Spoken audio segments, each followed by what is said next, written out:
Hey, well, thanks for joining today's webinar, and I think we're going to go ahead and get started. Today's webinar is going to be on user settings, and for those of you who might not know, we do record these and put them in our safe documentation online wiki guide.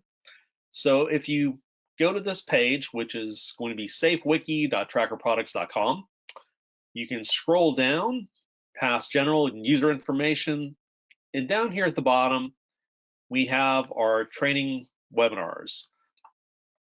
So if someone's unable to attend 1 week or another, you can always catch up and view these whenever you would like to. All right, so let's get started. Let's get into Safe and get going. So once a user gets logged into Safe, the first place they're going to be taken to is the dashboard. And once here on the dashboard, they could navigate to their user settings, which a lot of people often overlook. But that is going to be today's topic. And once a user gets logged in, they can click on their user settings over here in their nav menu. And this is something that every user can get to.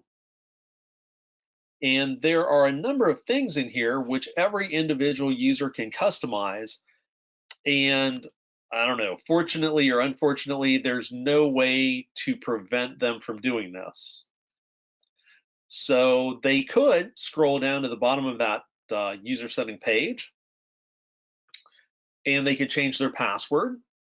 So if you would ever like to change your password, maybe you feel that somebody's your password's been compromised or something like that, you can always go in and change it. Anyone can.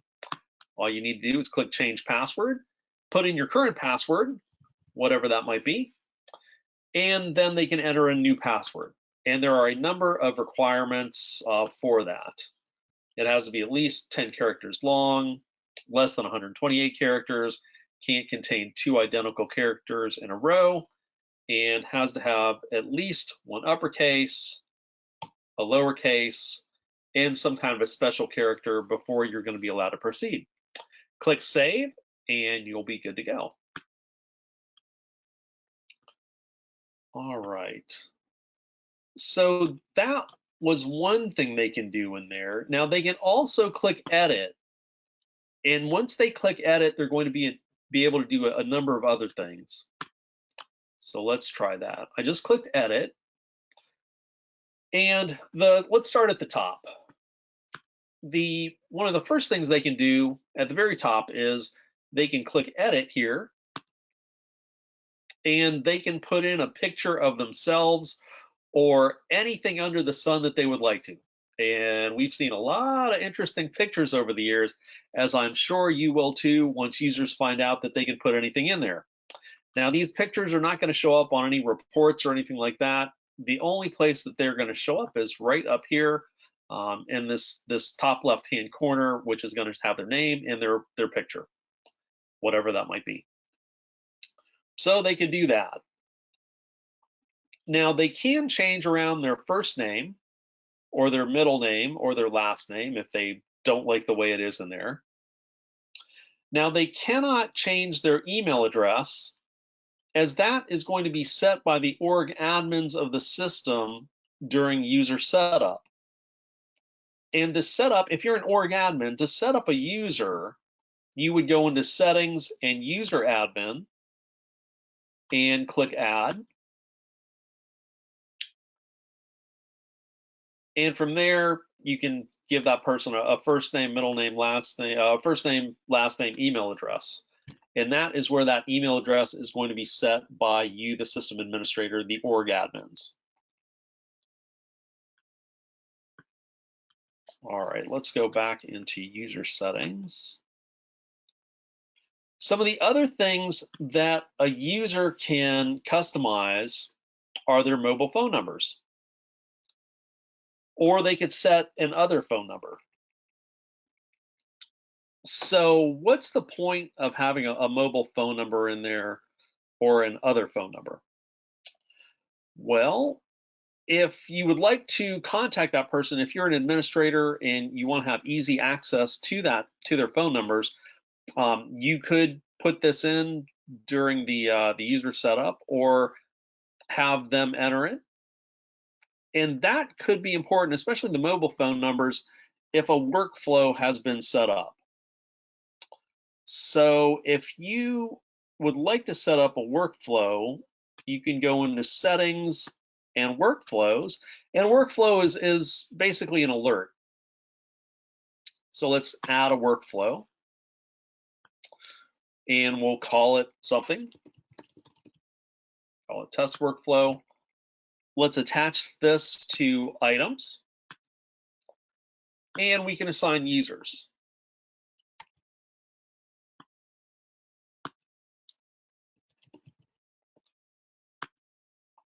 All right. We can execute this workflow when something gets created, for example.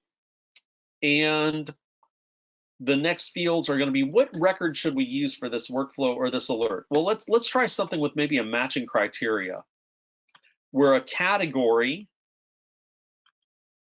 equals something. Let's say I would like to be alerted when a firearm is created. And what action are we going to perform? This is where that mobile number comes into play. Let's do SMS or text message. And let's save that. And so once saved in this workflow, when an item is created from the category firearms, Boo Berries and Captain Crunch are going to get a text message. We'll save that. And there it is. Now I've also done one with sexual assault kits because those are of extreme importance. And so when something like that comes in, I want to be emailed, but that could just as easily be changed to send me a text message so I can take care of those items in an expeditious fashion. All right, let's go back into user settings. And we'll go edit that again. And now I'd like to talk to you a little bit about the date and the time here. And the first thing we're going to talk about is the date time format. Now this can be set by individual users. And as you can see, I'm showing the date, the short date time format. So if I pull up a case, the offense time and date and the review date will show this short version right here. Although I could just as easily do the full version, which would spell out the day, month, date, etc. So if you save that, when I go, let me go into a case.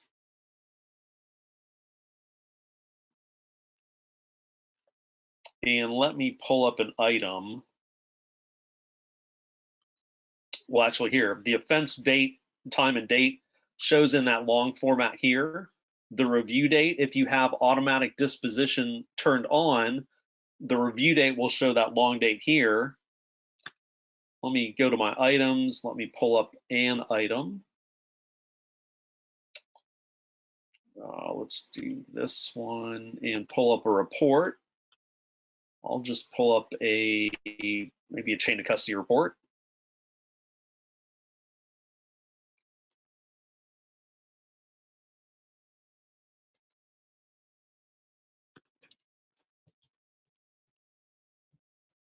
Okay. And here you're seeing the offense date at the top here in that spelled out version, the long version. Also down here below, underneath the transaction date, that is spelled out as well. So it's really a personal preference as to what you would like seen in your reports. All right, let me go back into user settings. Now, here is one thing though. When you go to add a case, it does not show this at first. So let me just add a test case in there, select an offense type, click next. I'll put in an officer or agent, user, project manager, what have you. Let's go with the Wally Wash Laundromat. Now, the offense time and date shown here, if you click on the calendar icon, and I'm just going to go with today's time and date, it'll put that time and date time for my time zone. I'm not going to attach tags or anything else. I'm just going to save it and view this case. As you'll see, it's not spelling everything out right now. But once you save it, then it will be. So if you look here in the offense time and date, that's now in the long version, as well as is the review date. All right. Now, if you are an org admin and you want to standardize this, if you go into settings and organization, you have the ability to force the date time format settings for all users by going to the mass update user settings and turning the date time format on. And once you do, you can choose from the drop down here. We can go with full if you'd like to do that, whatever you would like. If you want everyone to be on military time or what have you. You can choose from whatever you would like to, and then click Mass Update. Are you sure you want to apply the selected date time format for everyone? Absolutely. So we'll click Yes.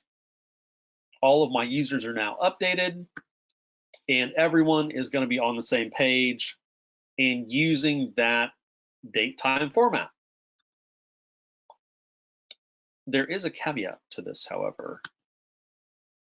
So now we have changed that for everyone. However, any user can go back in and revert this back to whatever they would like it to be. And there's no way to prevent this at the current time. Okay, so let's keep going. That was the date and the time format. Now a user can also change the date format. And that is going to tie into the use date without a time. So once again, you have some options here. You can go with a full date, it's kind of spelled out, or a long date, it's a little bit shorter, or you can go with the short date, which is just like that.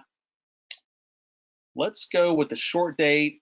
And now I'm going to use that short date without time. So I'm going to click in that checkbox and save that.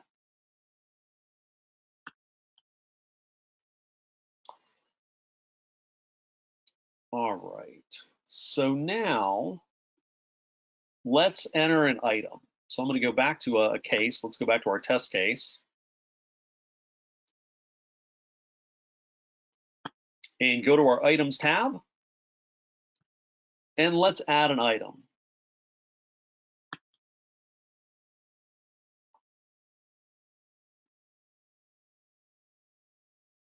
All right, from the category,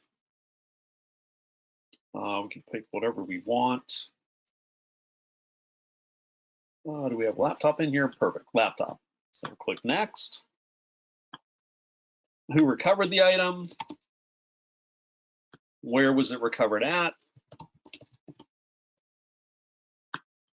When was it recovered? I'll click the calendar icon. I'll just pick today's date and go with that. A description of the item. Why do I have this item in my custody? Maybe it was found property. Okay, what's the make, model, serial number?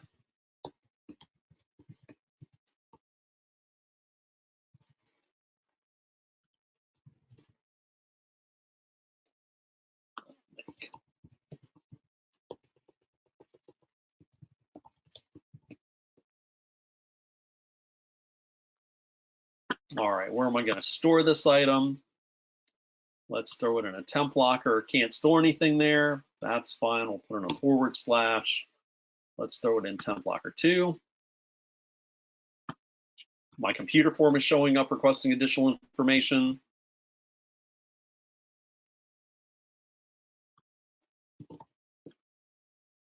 And now let me save and view all the items in my case.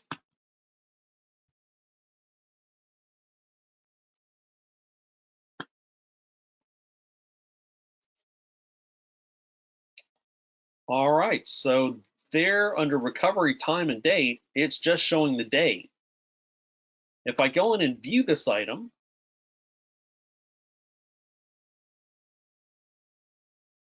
that recovery time and date is just showing the date that I chose earlier in my user settings with no time shown.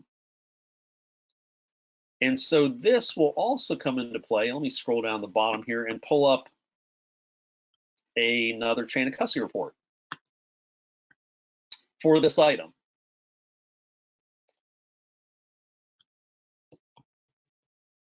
And now, as you'll see, the offense date up here is shown, but there's no time showing. And the same is true for the recovery date. It gives you a date, there's no time.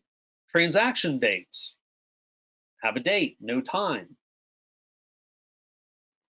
So if you don't want time to be shown on any of the reports and or labels, I believe, but definitely the reports, you can do this.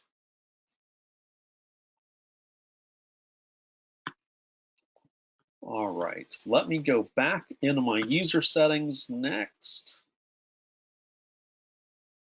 and click edit. And this is something that I don't know that you're going to be using this all that frequently, if at all.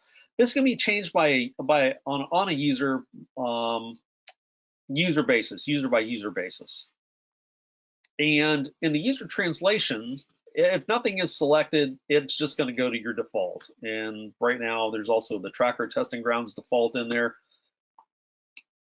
If you, as an org admin, want to set another translation, if you want to add another translation template for users to use, you could do that, and then they could use that translation, those translatable values here by selecting whatever those might be. So what am I talking about, and how can you do this? Do you even want to do this? If you go into settings and organization, and an org admin has to set this up. We're now going to go to the translation tab, and we're going to add a translation.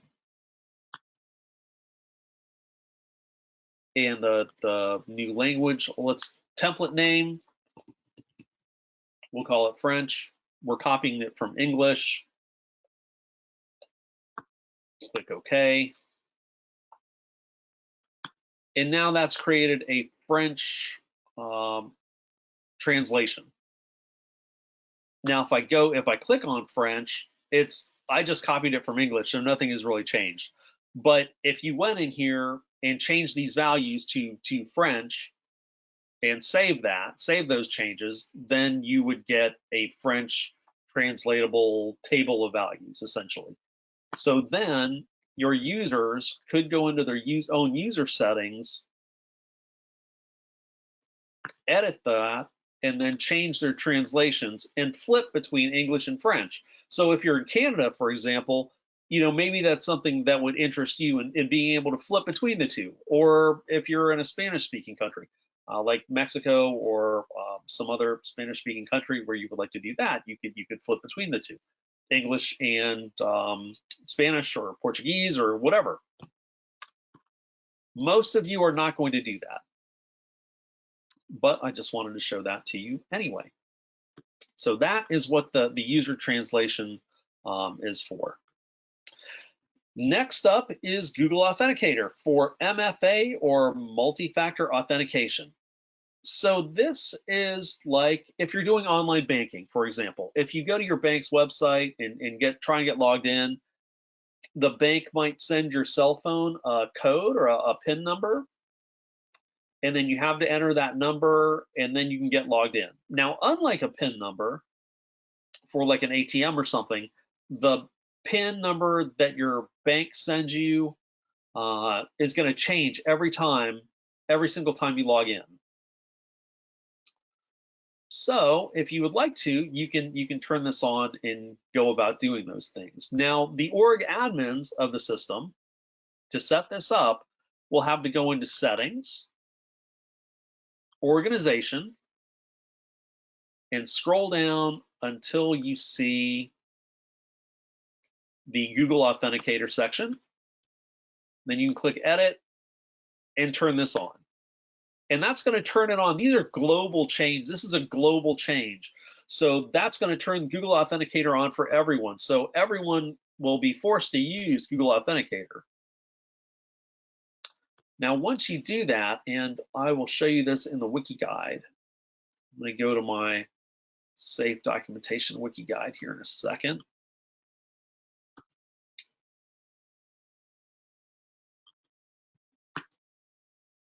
Okay. Now, once a user turns this on, they're going to need to download the Google Authenticator and then scan this code, QR code, to add tracker to that. And then it's going to generate a code and send that back, which they're going to have to enter, click enable, and then click OK. And then they will be set up to use Google Authenticator for multi-factor authentication. It's like an added step, it's added security if you would like to go so far as to do that. And if you would like further instructions, you can go into the wiki guide, and underneath technical information, there is a section on multi-factor authentication for Google Authenticator.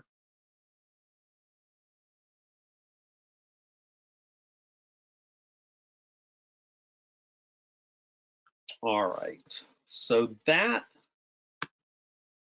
is Google Authenticator for MFA, or multi-factor authentication. And the last thing that I'd like to talk to you about, which you should all be, at least somewhat aware of, especially if you're an org admin, is send email notifications. Now, every user, any user, can turn this off by going in, editing their user settings, and turning this from on to off. And that is going to prevent the system from sending them any email notifications. And that is extremely important if another user creates a task for them to do, or the system, if automatic disposition is turned on, if the system tries to send them an auto dispo task, since this is off, they're not going to be able to receive those. And there's no way to prevent them from turning this off. Now, if you're an org admin, though, however, and you would like to see who has these turned on or turned off, you can always go into settings and then click on user admin. And you are going to be able to see, once you're inside a user admin, there is a column called email disable. Now, if you're not seeing that column, you can always go to menu customization and then click options. And there are a number of different columns that you can turn on or off. And one of those columns is email disable. And as you see here, there are a number of people in my system who have disabled their emails. So they're not going to receive any email notifications regarding tasks or anything else from the system, whether that's system generated or created and generated by a user. Now, if that is the case, and you do see that there are people who have disabled their emails, and you don't like that, you can always go in, you can edit that person,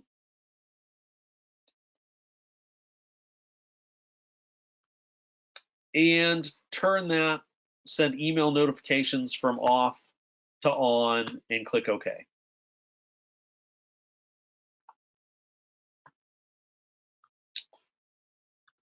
And then if we go back, let's see here, Blueberries, emails is no longer disabled.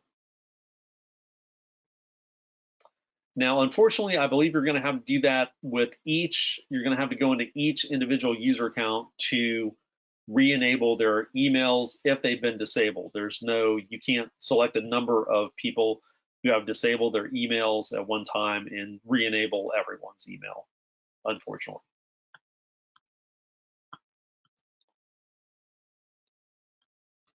Okay, and that is the long and short of user settings. Does anyone have any questions?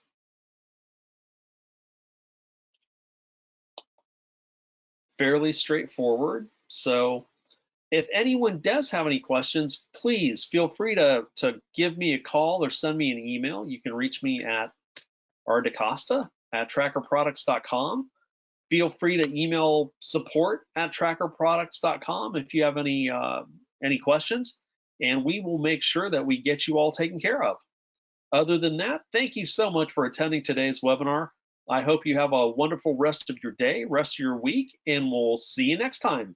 Thank you. Bye-bye.